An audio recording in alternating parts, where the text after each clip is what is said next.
In Matthew 9, when Yeshua tells the Pharisees to go and learn what this means, I will have mercy and not sacrifice, that is hard evidence that we still have to keep the Ten Commandments.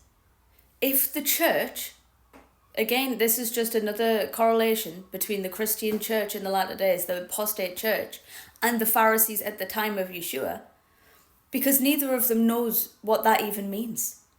I will have mercy and not sacrifice, in the knowledge of God more than burnt offerings. Never mind the fact that John even tells us that the way we know God is if we keep his commandments.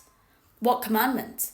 Well, if you went and learned what mercy over sacrifice means in Hosea 6, what the Messiah is quoting, you would get to verse 7, the next verse that he doesn't quote because he's telling you to go and read it for yourself, but you haven't done that.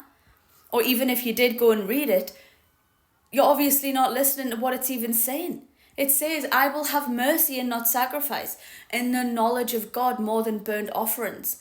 But they, like men, transgressed the covenant.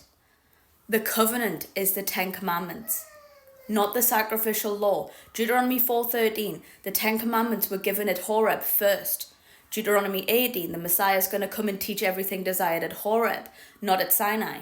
But they, like men, preferred sacrifice because they transgressed the Ten Commandments. So sacrificial law was added. They didn't prefer the mercy. The mercy is the Ten Commandments. The mercy is the covenant. The mercy that we're now under, this is why he prefers mercy and not sacrifice.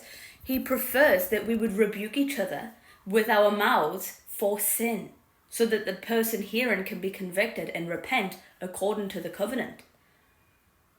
The sacrificial law said otherwise. That's why it says in Isaiah 42 that the Messiah came to elevate the law and make it honourable. Because Leviticus 19 was always there. Love your neighbour as yourself means to righteously judge them and rebuke them of their sin. It was always there.